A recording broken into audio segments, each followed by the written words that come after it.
Welcome, खुश आमदीद और अस्सलाम वालेकुम। मेरा नाम फारूक हुसैन शाह है और आप देख रहे हैं फ्रीलांस पाकिस्तान। ये जो हमारी जिंदगी है इसमें भी एक बैक एंड होता है, एक फ्रंट एंड होता है।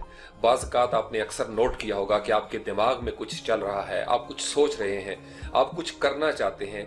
बैक एंड में वो सारी पावर मौजूद है लेकिन फ्रंट एंड पे उसका इजहार नहीं हो पाता। बाज़ औक़ात आप बात करना चाहते हैं, बात नहीं कर सकते। बाज़ औक़ात आप किसी की मदद करना चाहते हैं, कर नहीं पाते। बाज़ औक़ात आप समझते हैं कि आप अगर स्टेज पे होते तो आप ये काम कर लेते लेकिन आप कर नहीं पाते। वजह यह है कि बैक एंड में जो चीज़ डेटाबेस में मौजूद है, फ्रंट एंड में आप उसको डिस्प्ले नहीं कर पा रहे। बैक एंड से फ्रंट एंड में डिस्प्ले करने के लिए हमें दरमियान में किसी सहारे की जरूरत होती है, किसी तवानाई की जरूरत होती है। टेक्निकल जबान में उसको हम वर्डप्रेस में जब डिस्कस करते हैं तो उसको हम कहते हैं लूप। कि लूप जब तक नहीं होगी तो वो कम्युनिकेशन नहीं होगी आपके डेटाबेस के साथ। अब लूप क्या करती है, वो एक छोटा सा स्निपेट होता है जो आपके फ्रंट एंड को आपके बैक एंड के साथ जोड़ता है और फिर डेटाबेस के साथ जब आपकी कम्युनिकेशन होना शुरू होती है तो डायनामिक अंदाज में वो सारा कंटेंट आपका फ्रंट एंड पे आना शुरू हो जाता है। जैसे इस वक्त आप मुझे बोलते हुए सुन रहे हैं तो मेरे बैक एंड पे बहुत सारे लफ्ज मौजूद थे, बहुत सारे जुमले मौजूद थे, लेकिन हर मर्तबा वो जो लफ्ज थे और वो जो जुमले थे वो मौजू की मुनासबत से बदलना शुरू हो जाते हैं। फ्रंट एंड पे जब डिस्प्ले होती है कोई चीज, लूप चलती है, वही लफ्ज आते हैं। क्योंकि हरूफ तहजी अलफ से लेकर ये तक हैं आपके पास letters of the alphabet English में ए से लेकर जी तक हैं और जितनी भी दुनिया भर में काउंटिंग है वो 0 से लेकर 9 तक है। लेकिन अगर हम देखें तो दुनिया भर में मैथमेटिक्स ने एक जहान आबाद किया हुआ है। इसी तरीके से इंग्लिश के ये जो 26 लेटर्स ऑफ द अल्फाबेट थे, इनके साथ बड़े बड़े इंसाइक्लोपीडियाज लिखे गए। इंसाइक्लोपीडिया ब्रिटानिका लिखा गया, बड़ी बड़ी हिस्ट्री की बुक्स लिखी गई, तमाम रिलीजन जो है वो इंग्लिश में एक्सप्रेस कर रहे हैं। लिटरेचर आप पढ़ लें, शेक्सपियर को पढ़ लें, मिल्टन को पढ़ लें। इसी तरीके से न्यूटन की सारी फिजिक्स का जो फलसफा है वो भी इन्हीं 26 हरूफ तहज्जी के अंदर मौजूद है। वजह क्या है कि ये छोटी सी जो लूप है लेटर्स ऑफ द अल्फाबेट की, या आपकी उर्दू में या हिंदी में या बंगाली में ये जो हरूफ तहज्जी होते हैं, इनकी तरतीब बनाना, इनको जोड़ना और इनको फ्रंट एंड पे लेके आना, ये सारा काम एक लूप के साथ होता है। और वो लूप हमें क्या बताती है कि हमने जुमलों को इस तरीके से बोलना है। ये हमारा फाइल होगा, ये हमारा मफूल होगा, ये हमारी फेल होगी, ये हमारा सब्जेक्ट, वर्ब और ऑब्जेक्ट चलेगा।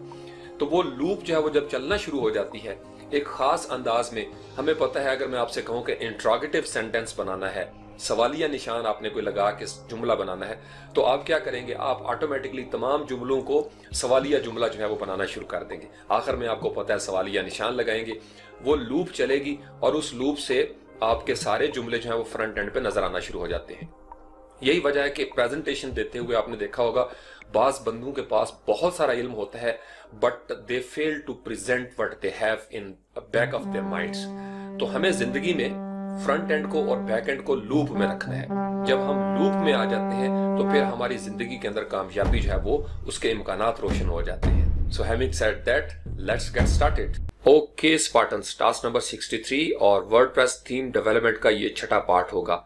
इससे पहले वाले टास्क में यानी टास्क नंबर 5 में हमने functions.php को कुछ थोड़ा सा ठीक करने की कोशिश की। सेकेंडली हमने ये देखने की कोशिश की कि वर्डप्रेस के मेन्यूज को किस तरीके से थीम सपोर्ट को चेक किया जाता है, उनको किस तरीके से हम रजिस्टर करते हैं और फिर उनको किस तरीके से हम डिस्प्ले करते हैं।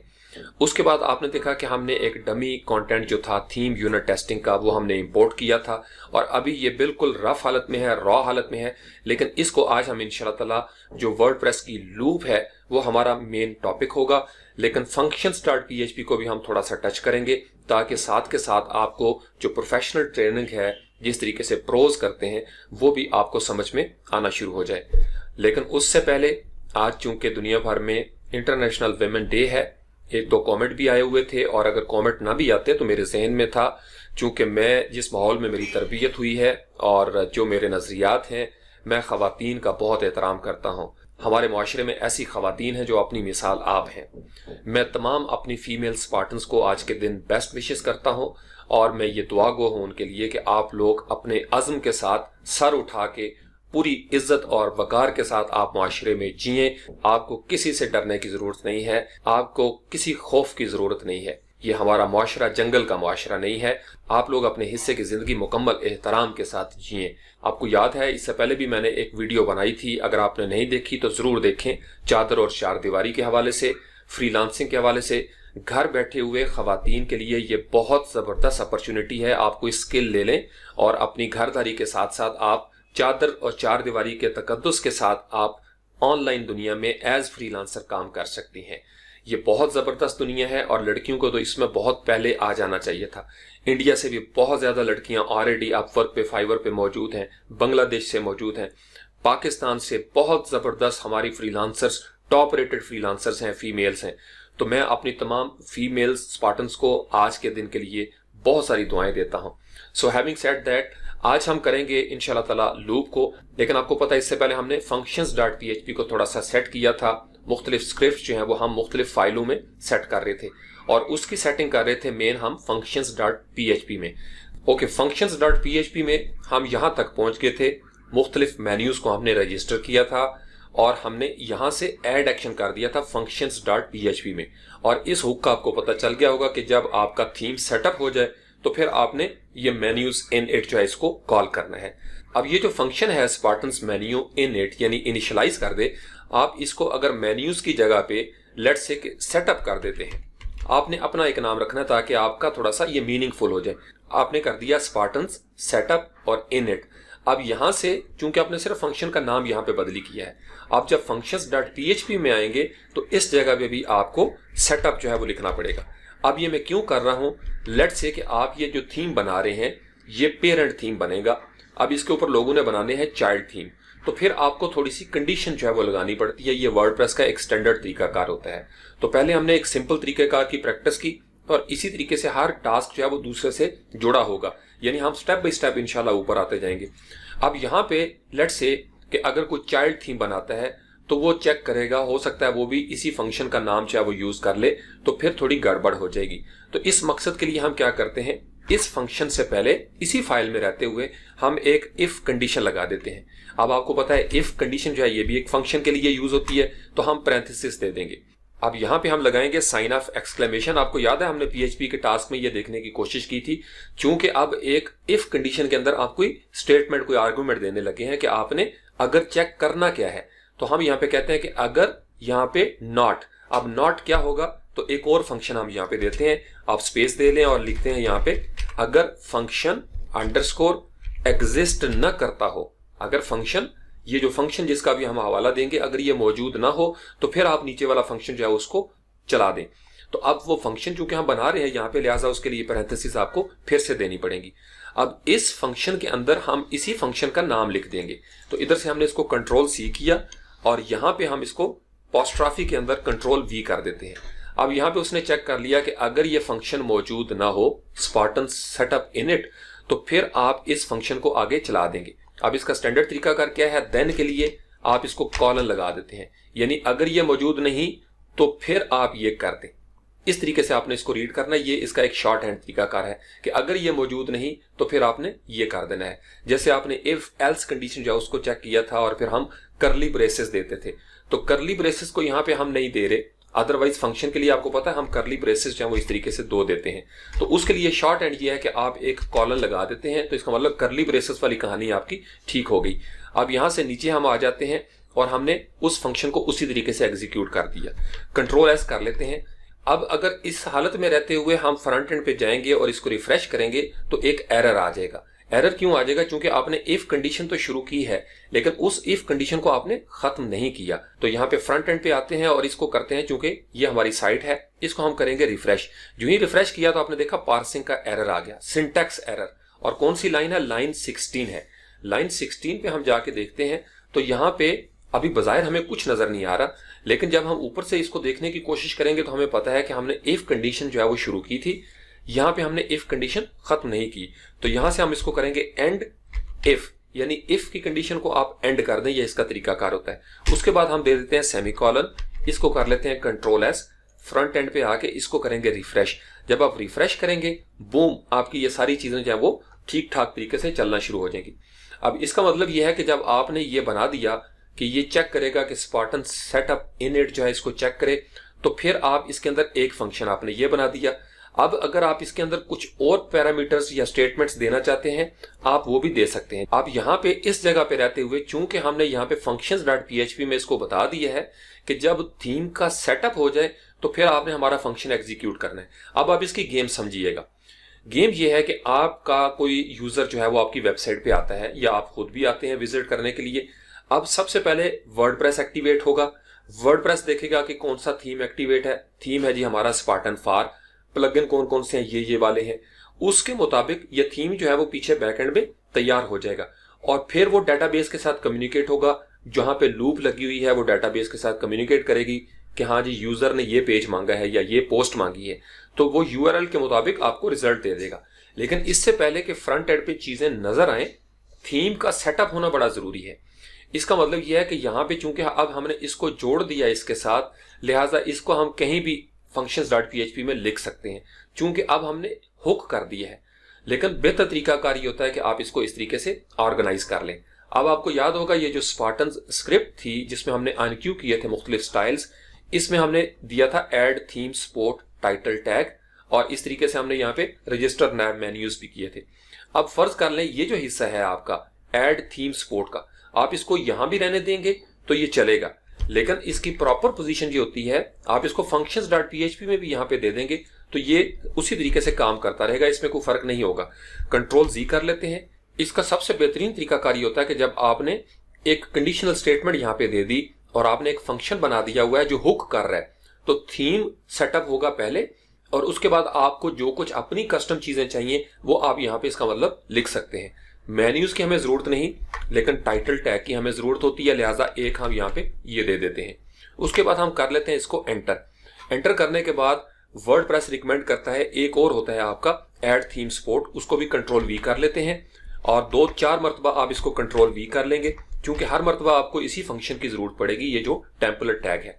अब पहले हमने किया था टाइटल टैग।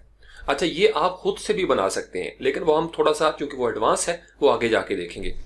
अब यहां पे हम एक देते हैं पोस्ट डैश थंबनेल्स। ये अगर आपका नहीं होगा तो आपकी पोस्ट के अंदर थंबनेल्स जो है वो नहीं होंगे, तो इसकी भी हमें जरूरत होती है। इसको फिलहाल हम कमेंट आउट कर देते हैं ताकि जब हम लूप को चलाएं तो फिर आपको मैं बताऊंगा कि इसका क्या फायदा हो रहा है। उसके बाद एक वर्डप्रेस रिकमेंड करता है कि आप थीम स्पोर्ट में ऐड कर दें कि अगर आपकी पोस्टें जो है वो RSS फीड, आपको याद है हमने SEO के टास्क में इसकी डिस्कशन की थी, तो उसके लिए वर्डप्रेस हमें कहता है कि यहाँ पे आप ये वाला टैग जो है वो दे दें ऑटोमेटिक, ये पूरा लफ्ज लिखना है, डैश फीड लिखेंगे, डैश लिंक्स लिखेंगे, यानी ऑटोमेटिक फीड लिंक्स जो है आपने इसकी भी सपोर्ट दे देनी है ताकि आपका थीम जो है वो शेयर भी हो सके। उसके बाद यहाँ पे हम इसका HTML5 जो है, चूंकि वर्डप्रेस के 2019 थीम में आज भी ये मौजूद है, इसलिए हम यहाँ पे एक सपोर्ट देते हैं HTML5 की सपोर्ट। तो उसके लिए सिंपल आप यहाँ पे लिखेंगे HTML5 और इसका फायदा क्या होगा, जब कोई कमेंट करेगा या आप कोई फॉर्म बनाएंगे या इसी तरीके से HTML5 के जो सिमेंटिक टैग्स हैं नैफ मेन्यू, तो उसकी सपोर्ट आपको मिल जाएगी। तो आपने HTML5 यहाँ पे लिखा और उसके बाद आपको एक और यहाँ पे पैरामीटर जो है वो देना होगा, कॉमा दें और कॉमा देने के बाद आपने अरे बना लेनी है। अरे बनाना चूंकि एक फंक्शन है लिहाजा उसके आगे हम पैरेंथेसिस 2 दे देंगे। अब इस अरे के अंदर इसको बहुत एडवांस किया जा सकता है, लेकिन हम इसका इंडेक्स्ड अरे जो है वो सिंपल सा बनाते हैं और वो मैंने आपको बताया था स्ट्रिंग देनी है, आपने सिंगल पोस्ट्रॉफी कर लें या डबल पोस्ट्रॉफी के अंदर आप इसको यूज कर लें। सबसे पहले हम यहाँ पे देते हैं सर्च फॉर्म, ये वर्डप्रेस का स्टैंडर्ड तरीकाकार है। सर्च फॉर्म आपने दिया, उसके बाद यहाँ पे हम देते हैं कॉमा, नीचे आ जाए, नीचे आने के बाद हमको चाहिए comet form, comet dash form करेंगे और उसके बाद इसको भी पोस्ट्रॉफी के अंदर होना चाहिए और यहाँ पे आके पोस्ट्रॉफी हम दे देंगे। यानी ये आप इसकी मुख्तलिफ कीज जो है या वैल्यूज वो आप दे रहे हैं, इंडेक्स कर रहे हैं, ये 0 इंडेक्स पे होगा, ये 1 पे होगा, ये 2 पे, इसको हम डिस्कस कर चुके हैं अरेज के अंदर। उसके बाद आप यहाँ पे तीसरा देते हैं कॉमेंट लिस्ट, कि अगर फर्ज कर लें यहाँ पे कोई कॉमेंट लिस्ट लेना चाहता है तो उसको HTML5 की सपोर्ट हासिल होगी, तो हम करते हैं कॉमेंट डैश लिस्ट। ये आपको पक्का पक्का याद होना चाहिए या आप इसको developer.wordpress.org से भी पूरी नोट कर सकते हैं। इसको जरूरी नहीं कि ऐसी चीजों को आप रट्टा लगा लें, सिर्फ आपको गेम समझ में आ जाएगी तो फिर आप किसी भी वक्त कोई भी स्निपेट उठा के यहाँ पे लगा सकते हैं। जैसे कल कोई स्पार्टन कह रहा था कि सारा याद करना पड़ेगा, नहीं याद नहीं करना पड़ेगा। जब आपको समझ आ जाती है ना, जैसे फोटोशॉप में आपको पता चल गया कि कौन सा टूल कैसे काम करता है, तो फिर आप किसी भी प्रोजेक्ट पे काम करेंगे तो आपकी ऑटोमेटिक एक तरतीब बन जाएगी। कमेंट लिस्ट किया, फिर कॉमा दिया, चूंकि अभी हमने वैल्यूज आगे देनी है। उसके बाद हम चाहते हैं कि HTML5 की जो गैलरी की सपोर्ट है वो भी आपके थीम में आ जाए। अब यहां तक अगर आप रखना चाहें तो इट्स ओके, लेकिन वर्डप्रेस ने चूंकि खुद से कैप्शन भी लिखा हुआ है कि जो कैप्शंस वगैरह होते हैं HTML5 के अंदाज में डिस्प्ले होने चाहिए, तो हम इसको कैप्शन की सपोर्ट भी दे देते हैं। अब ये लास्ट है, इसको आप यहाँ पे खत्म कर देते हैं, या अगर आप कॉमा भी देना चाहें, कुछ लोग दे लेते हैं, लेकिन मैं ये समझता हूँ कि इसको यहाँ पे खत्म कर दिया जाए। कंट्रोल एस कर दिया, यानी अब आपके थीम के इसी फंक्शन में आप सपोर्ट ऐड करते जा रहे हैं। अब जिस किस्म की सपोर्ट आपको चाहिए होगी, कस्टमाइजर को आपने ऐड करना है, या आप फर्ज कर लें इसके अलावा कोई हेडर का साइज देना चाहते हैं, बैकग्राउंड का साइज देना चाहते हैं, तो वो भी आप यहाँ पे दे सकते हैं। फॉर एग्जाम्पल अगर आप यहाँ पे करना चाहें इसी जगह पे रहते हुए, अब हम एंटर कर लेंगे। एक आपकी ये हो गई, ये आपका ऑटोमेटिक फील्ड लेंथ्स HTML5। अब फर्ज कर लें आप यहाँ पे हेडर लगाना चाहते हैं, आप वो भी लगा सकते हैं, आपको पता हमने प्रैक्टिस की थी। इसी तरीके से अगर आप यहाँ पे लगाना चाहते हैं बैकग्राउंड कस्टम, वो भी आप यहाँ पे दे सकते हैं। तो उसके लिए भी अगेन क्या करना होगा, Ctrl+V करेंगे, ऐड थीम सपोर्ट, और यहाँ पे हम लिख देंगे कस्टम बैकग्राउंड। ये कस्टम डैश बैकग्राउंड आपने किया, बैकग्राउंड आपने लिख दिया कस्टम बैकग्राउंड, और कस्टम बैकग्राउंड के बाद हम यहाँ पे एक फंक्शन यूज करते हैं अप्लाई फिल्टर्स वाला। ये आपने याद रखना, ये पक्का फंक्शन है। अब कस्टम बैकग्राउंड के बारे में अगर आप मजीद पढ़ना चाहें तो मैंने आपको बताया हुआ है कि आप developer.wordpress.org जो है वो साइट हमेशा रेफरेंस के तौर पर यूज करेंगे। तो हम इस साइट को ओपन कर लेते हैं developer.wordpress.org, और इसमें हम ये ऐड थीम सपोर्ट को देखने की कोशिश करेंगे, कौन कौन सी चीजें हम ऐड कर सकते हैं। जो जो आपका कस्टम थीम बिल्ड होना शुरू हो जाएगा, आप देखेंगे इसके अंदर हम बहुत सारी चीजें सपोर्ट में डाल रहे हैं। और ये सारा काम कब होगा, जब वर्डप्रेस को हमने बता दिया हुआ कि हमने ये हुक पहले इस्तेमाल करनी है, और जब आप अपना थीम सेटअप कर रहे हों तो फिर आप हमारी भी उसमें अर्ज सुन लीजिएगा, और उस अर्ज के अंदर जो है वो हमने ये अपनी सारी गुजारिशात बयान कर दी हैं तरतीब के साथ। और यहां से हम अनक्यू कर लेते हैं सारे स्क्रिप्ट्स को, वो हमने यहाँ पे पहले ऐड कर दी, चूंकि जारी बात है उसको जावास्क्रिप्ट और CSS की जरूरत होगी। अब कल किसी स्पार्टन का क्वेश्चन था कि सर मेरे फॉन्ट डिस्प्ले नहीं हो रहे। ये जो आपने किया था ना अनक्यू, ये आपका पहला फेज है fonts.google APIs। जब हम CSS में जाएंगे तो फॉन्ट फैमिली को हम मेंशन करेंगे वहां पे रोबोटो, फिर आपका डिस्प्ले होना शुरू हो जाएगा। अभी सिर्फ मैंने आपको तरीका कर सिखाया functions.php के हवाले से। तो यहाँ पे वापस आते हैं, और अब हमको चाहिए कोड रेफरेंस, तो विजिट द रेफरेंस पे आप क्लिक करेंगे। ये आपका पक्का सिस्टम है, इसको याद रख लें। अब ये कोड रेफरेंस जो है ये मैं आपको हर टास्क में बता रहा हूं, चूंकि ये रेफरेंस आपने बार बार यूज करना है। अब जब भी आपको किसी चीज की जरूरत होगी, चूंकि तरीकाकार आपको समझ में आ रहा है, अब यहाँ पे हम लिखते हैं ऐड और अंडरस्कोर थीम अंडरस्कोर सपोर्ट। तो आप देखेंगे कि नीचे उसने वर्डप्रेस ने खुद ही हमें दे दिया, तजवीज कर दिया कि आप ये चेक करना चाहते हैं। चूंकि फंक्शंस में हम जाना चाहते हैं, या इसको अगर आप ओपन भी छोड़ देंगे और आप इसको सर्च करेंगे तो जहां जहां पे ऐड थीम सपोर्ट वाली कहानी है वो आपको नजर आ जाएगी। इसके ऊपर हम राइट क्लिक करते हैं और इसको ओपन कर लेते हैं एक नए पेज के अंदर। अब इसके बारे में हम डिस्कस कर चुके हैं कि ये क्या करता है।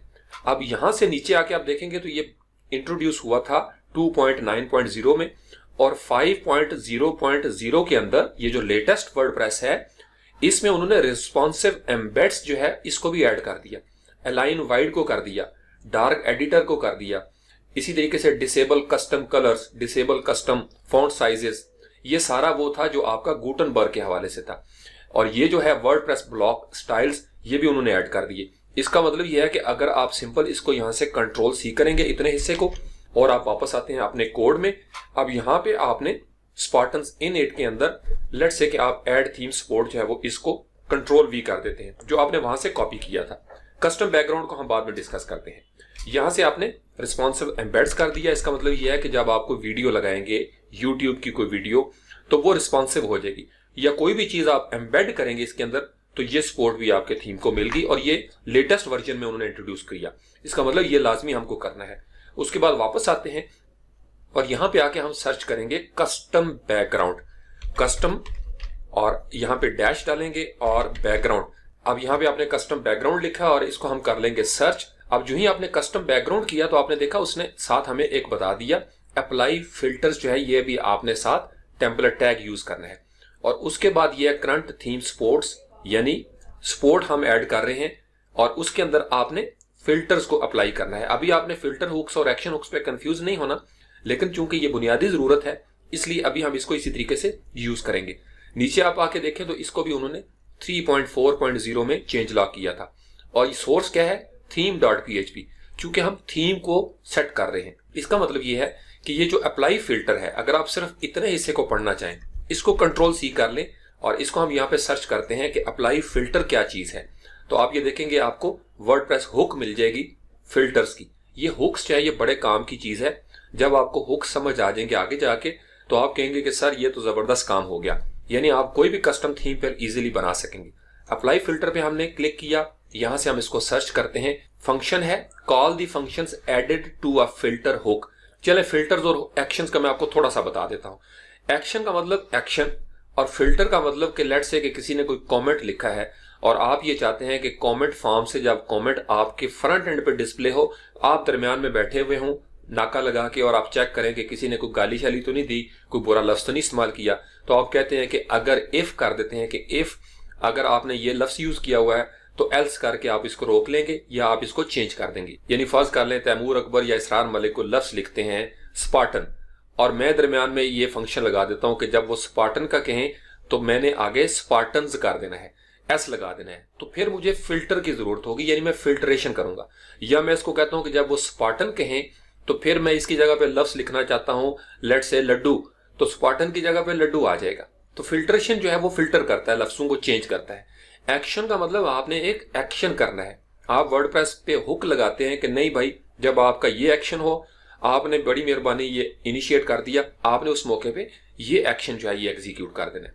तो अप्लाई फिल्टर्स भी हमको चाहिए बैकग्राउंड, कस्टम बैकग्राउंड के साथ। तो अब हम यहाँ पे सपोर्ट दे देते हैं, इसको किया कंट्रोल सी और यहाँ पे कर लेते हैं कंट्रोल वी और यहाँ पे हम लिखेंगे जो इसका सबसे पहला क्या है जो हमें वर्डप्रेस बताता है कि आप सपोर्ट देंगे, हम लिखते हैं कस्टम डैश बैकग्राउंड, ये हमने सपोर्ट दे दी।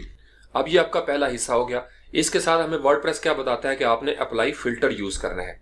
उसका क्या मतलब था, इसको हम यहां से बैक करते हैं। यानी अप्लाई फिल्टर से पहले क्या है, करंट थीम सपोर्ट बूलियन है, यानी सपोर्ट करता है या नहीं वो चेक करेगा और फिर उसमें अरे दे देगा। ये दो तीन चीजें जो है वो हमने करनी है।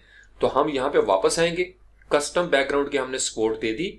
अब यहाँ पे हम वो वाला हुक जो है वो दे देंगे अप्लाई और अंडरस्कोर फिल्टर्स, यानी अब हम यहां से अप्लाई फिल्टर्स करने लगे हैं। तो अप्लाई फिल्टर्स में सबसे पहले क्या है, आपने अपना कोई कस्टम जो आर्गुमेंट्स होते हैं वो आप देते हैं। तो चूंकि ये फंक्शन है लिहाजा आपको चाहिए पैरेंथेसिस और इन पैरेंथेसिस के अंदर आपने स्पेस दे लेनी है, या अगर आप इसको एंटर करके नीचे आ जाए इस तरीके से तो आप इस तरह भी कर सकते हैं। अपॉस्ट्रोफी के अंदर आप अपने थीम का नाम लिखेंगे स्पार्टन, लेट्स से कि आपने स्पार्टन फार कर दिया, या जो भी आपके थीम का नाम है वो आप यहाँ पे लिखेंगे और उसके बाद आप यहाँ पे कॉमा दे देंगे। कॉमा देने के बाद यानी वापस आप इसको भी रेफरेंस के तौर पर याद रखें, हमने इतना हिस्सा कर लिया। Current theme supports yes, add theme support हमने कर दिया। अप्लाई फिल्टर में हमने यहाँ पे स्पार्टन फार कर दिया, वो चेक करेगा स्पार्टन फार को कि जो थीम का नाम है जो हमने मेंशन किया था style.css के अंदर, यहाँ पे अगर आप देखें ये आपके थीम का नाम है, ये आपकी ये टेक्स्ट डोमेन है, आपने नाम रख दिया वहां पे। अब आप आते हैं वापस, वर्डप्रेस चेक कर रहा है कि ओके ये थीम तो मिल गया। उसके बाद वो बूलियन करेगा, यस है तो फिर यस कर देगा, नो है तो फिर आगे वो बात नहीं बनेगी। और अगर यस है तो फिर अरे जो है वो एग्जीक्यूट हो जाएगी और अरे के अंदर मुख्तलिफ इसकी स्ट्रिंग्स हैं। तो कोड के अंदर अब हम देंगे अरे का फंक्शन। वापस आते हैं स्पार्टन्स इनइट के अंदर और इसका दूसरा जो पैरामीटर है वो है अरे, और अरे चूंकि फंक्शन है लिहाजा अगेन आप इसको पैरेंथेसिस दे देंगे और यहां से आप इसको कर लेंगे एंटर। अब जब आपने एंटर कर दिया तो आप इसका सिंटेक्स है वो साथ साथ समझते जाएं। कस्टम बैकग्राउंड अप्लाई फिल्टर्स किया, उसमें हमने अपने थीम का हवाला दे दिया और अब हम यस करते हैं और अरे करते हैं। यानी अगर ये मौजूद है, चूंकि मौजूद है इसलिए हमने डायरेक्ट जो है वो अरे बना दी। अब इस अरे के अंदर आप फर्ज कर लें कोई डिफॉल्ट कलर देना चाहते हैं, आप लिख देंगे डिफॉल्ट डैश कलर और उसके बाद आप यहाँ पे चूंकि ये आपकी एसोसिएटिव अरे है, इक्वल का साइन, ग्रेटर देन का साइन और उसके बाद आप यहाँ पे जो भी डिफॉल्ट कलर देना चाहते हैं। लेट्स से कि आपने यहाँ पे F F F F F F कर दिया, ये वो है जो 2019 ने एक स्टैंडर्ड तरीकाकार बताया हुआ, हम उसको फॉलो कर रहे हैं। अब आपने सफेद रंग दे दिया, पाउंड देने की जरूरत नहीं, हैश का निशान जो है उसके बाद आपने यहां से कॉमा दे दिया, आप यहां पे देते हैं डिफॉल्ट इमेज, अपॉस्ट्रोफी दी और आप यहां पे डिफॉल्ट डैश इमेज कर देंगे। ये जो आप पास कर रहे हैं इनको कहते हैं आर्गुमेंट्स, यानी वर्डप्रेस ने ये आर्गुमेंट्स पहले से दिए हुए हैं। अगर आप यहां पे आके इसको स्क्रॉल करके नीचे आके देखें, अरे of arguments for the feature, इस फीचर में आप मुख्तलिफ आर्गुमेंट्स जो है वो ऐड कर रहे हैं। अब इसके बारे में मजीद अगर आप ऑनलाइन सर्च करना चाहें तो बहुत सारे बने बनाए स्निपेट्स आपको मिल जाएंगे, लेकिन हम यहाँ पे देते हैं डिफॉल्ट इमेज। अब फर्ज कर लें यहाँ पे आप इसका कोई URL देना चाहते हैं तो आप इसी तरीके से इसके अंदर URL भी दे सकते हैं। इसका एक और तरीकाकार भी होता है, अगर आप इसको इस तरीके से ना लिखना चाहें तो आप यहाँ पे वेरिएबल डिफॉल्ट से एक बना लेते हैं, एक तरीकाकार है। अब लेट्स से मैं एक वेरिएबल बनाता हूं और उसका मैं नाम रखता हूं स्पार्टन्स इमेजेस, इस तरीके से मैंने एक वेरिएबल बना दिया। अब उसके आगे मैं बनाता हूं एक अरे फंक्शन बना लेता हूं और इस अरे के अंदर मैं एसोसिएटिव कीज दे दूंगा। सेम वही तरीकाकार है कि आप यहाँ पे लिखेंगे डिफॉल्ट कलर, और अगर आप डिफॉल्ट कलर को देना चाहते हैं आप यहाँ पे इक्वल का साइन देंगे, ग्रेटर देन का साइन देंगे, और यहाँ पे आप उसका कोई कलर अगर मेंशन करना चाहते हैं, लेट्स से FFF किया आपने, कॉमा दिया, यहाँ पे आप देना चाहते हैं डिफॉल्ट इमेज, डिफॉल्ट करें, डैश इमेज कर लें, और यहाँ से दोबारा से आप करेंगे इक्वल का साइन, ग्रेटर देन का साइन, और उसके बाद आप देंगे अपॉस्ट्रोफी, और यहाँ पे आप लिखेंगे जो भी आपका कोई पाथ अगर आप देना चाहें। इसको हम यहीं पे रहने देते हैं, कॉमा दिया। इसके और भी पैरामीटर्स होते हैं, लेट्स से कि आप इसकी पोजीशन मेंशन करना चाहते हैं, एक्स पे कितना हो, वाई पे कितना हो, स्क्रॉल करना चाहते हैं या नहीं, तो वो भी आप कर सकते हैं। लेकिन फिलहाल हम इसको यहाँ पे रहने देते हैं 2 वैल्यूज के साथ। अब जब आपने वेरिएबल में अरे स्टोर कर ली, ये जितने भी आर्गूमेंट्स थे, ये बहुत सारे आर्गूमेंट्स हैं, आप कोडेक्स में चेक कर सकते हैं। तो अब हम इसको करेंगे add underscore theme underscore sport. पहले हमने इसके अंदर रहते हुए सारा काम किया, लेकिन दोनों तरीके आप कर सकते हैं।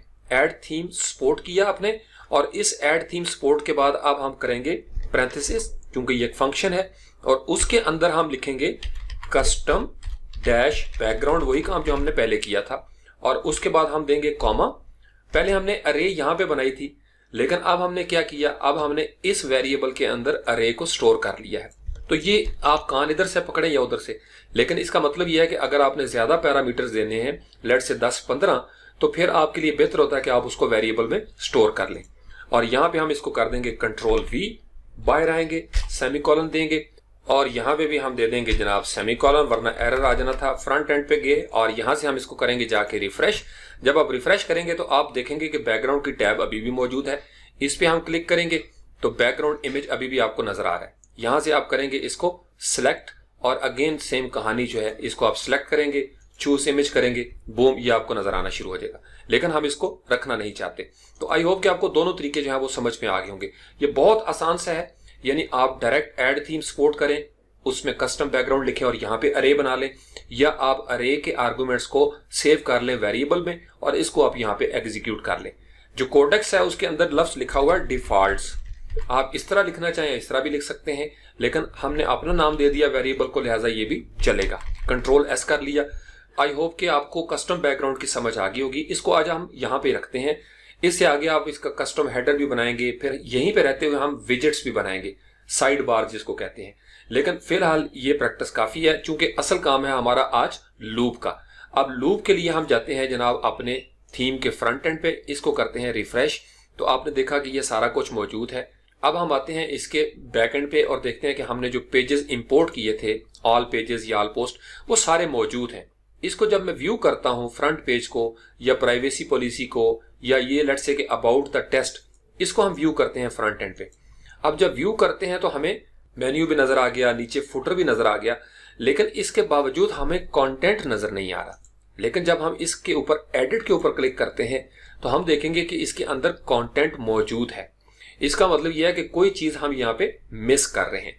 वो चीज है जिसका शुरू में मैंने इंट्रो में आपको बताया था, लूप। अब लूप का मरहला शुरू हो जाता है जनाब।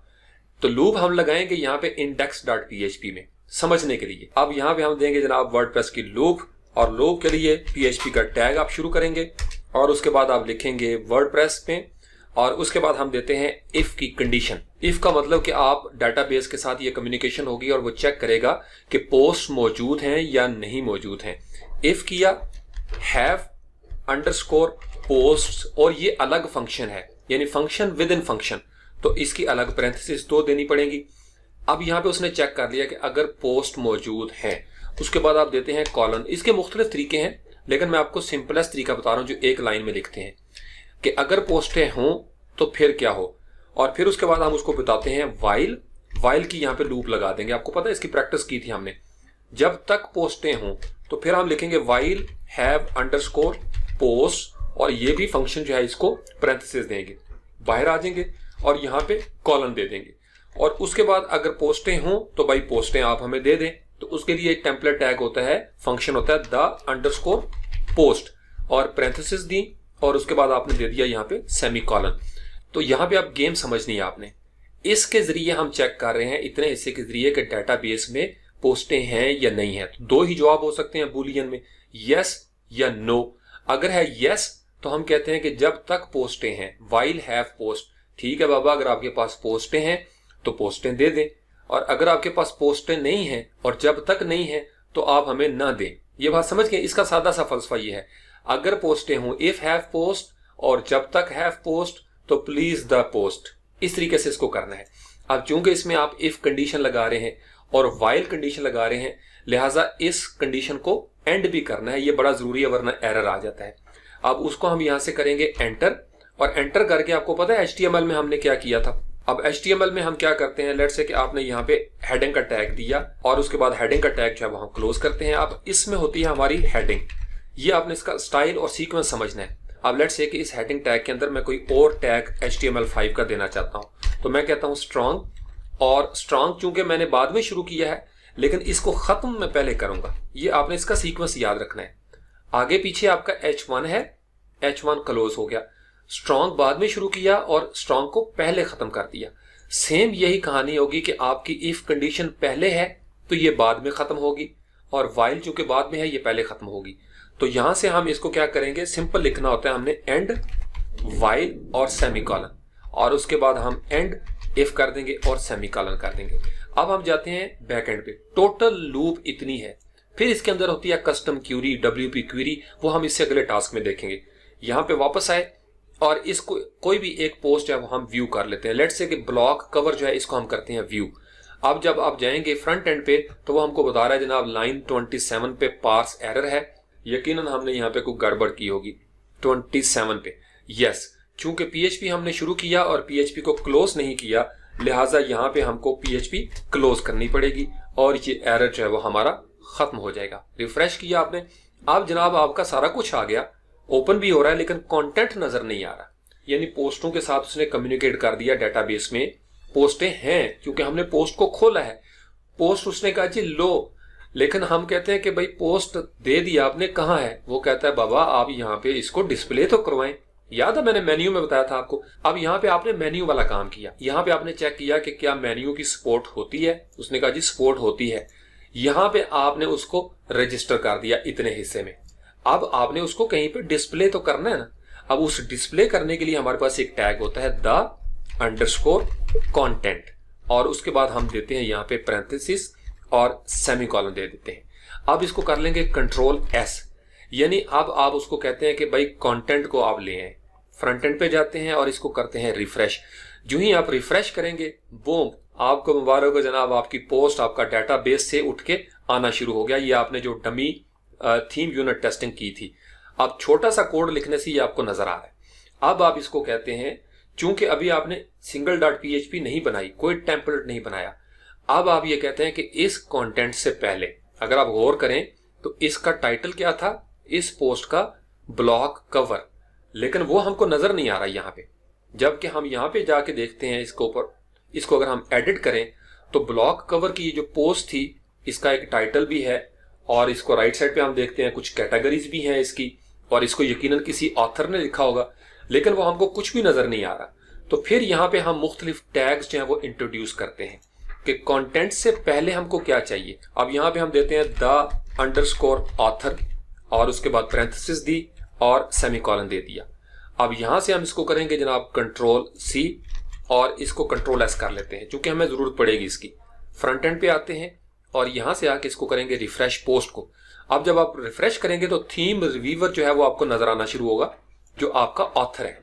इसका मतलब यह है कि अब अगर हम यहाँ पे इसकी कोई कैटेगरी भी ढूंढना चाहें तो वो जो कॉपी किया था आपने उसको करेंगे कंट्रोल वी और यहाँ पे आप लिख देंगे कि कैटेगरी भी डिस्प्ले करवा दे। तो कैटेगरी के लिए लफ्ज लिखेंगे द कैटेगरी, कंट्रोल एस किया, फ्रंट एंड पे आते हैं, इसको करेंगे रिफ्रेश। जब आप रिफ्रेश करेंगे ये ब्लॉक कैटेगरी है, इसको हम चेक कर सकते हैं यहां पे जाके कि ब्लॉक की कैटेगरी यहां पे सेट है। अब उसके बाद फर्ज कर लें अगर इसको टैग्स भी हमको चाहिए, हो सकता है टैग्स भी हों, तो फिर कंट्रोल वी करेंगे और इस कंट्रोल वी की जगह पे हम कर देंगे जनाब ऑथर को टैग्स के साथ तब्दील और कंट्रोल एस कर लेते हैं।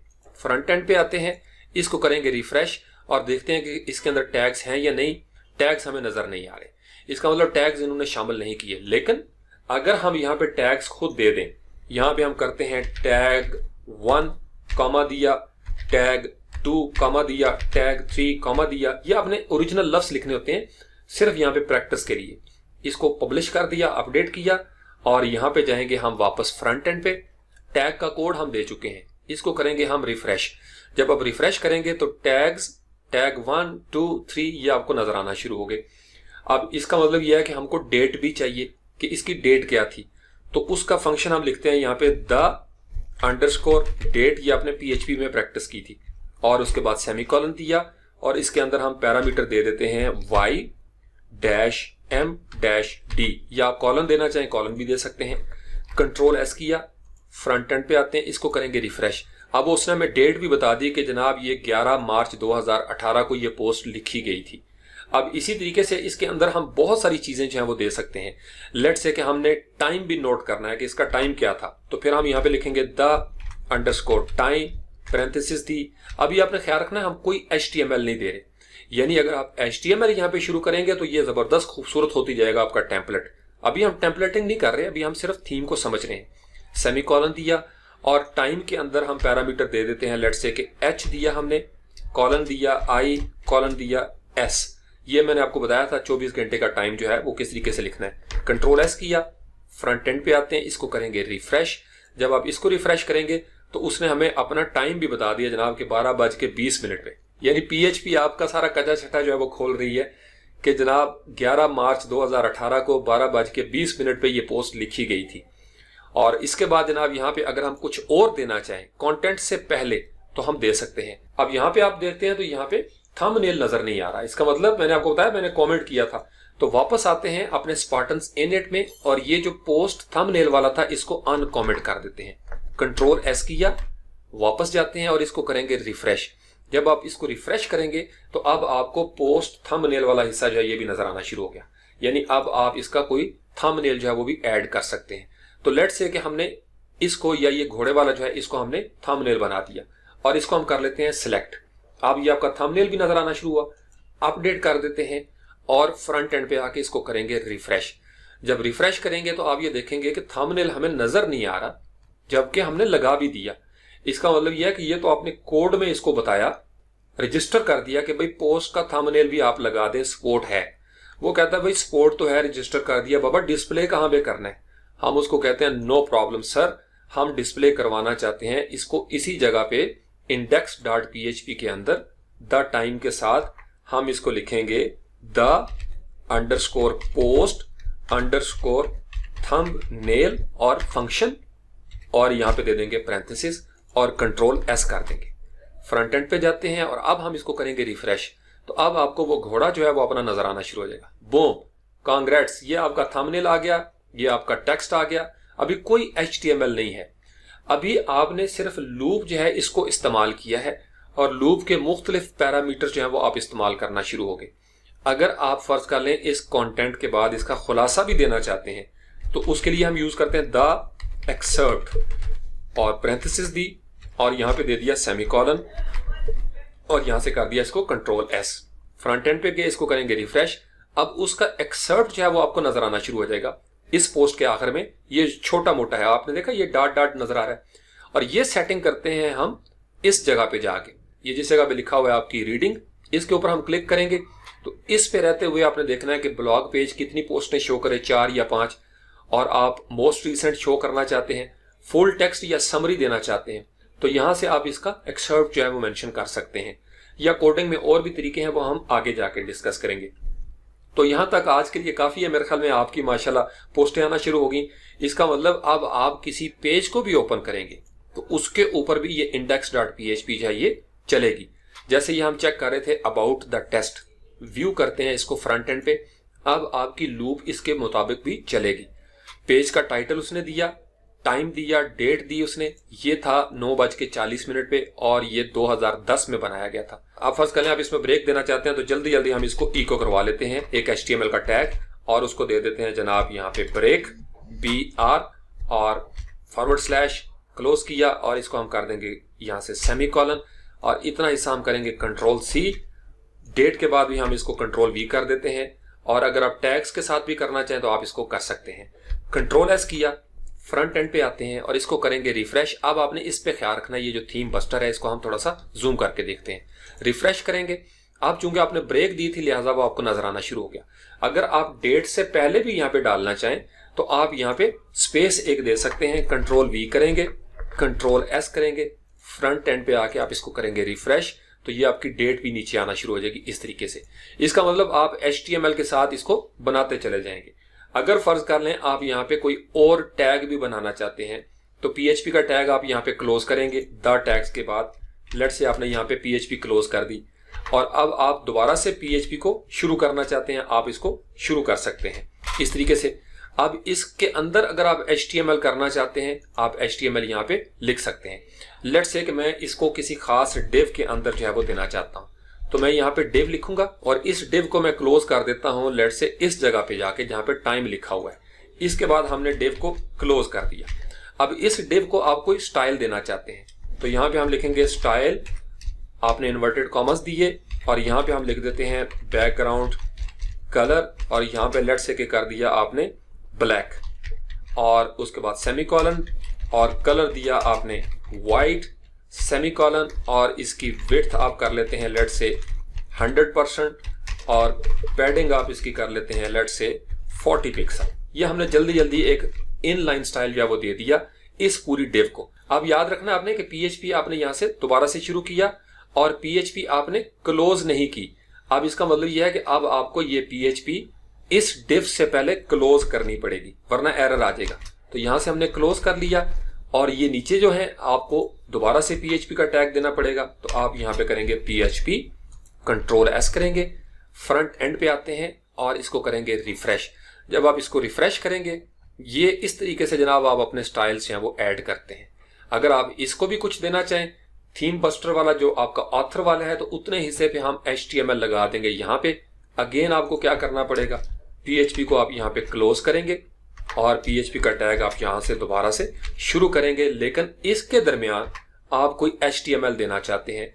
अगेन मैं इसको करता हूं div, अभी मैंने कोई ID नहीं दी, कोई CSS नहीं दिया, और यहां से मैं कर देता हूं इस div को क्लोज, लेकिन इससे पहले मुझे PHP को भी क्लोज करना है। ये अपने फर्क समझना। और जब यहां पे क्लोज हुआ तो चूंकि नीचे फिर PHP है, लिहाजा मुझे फिर इसको बताना पड़ेगा कि भाई यहां से फिर PHP हो रही है, और ये PHP मेरी यहां पे खत्म हो गई।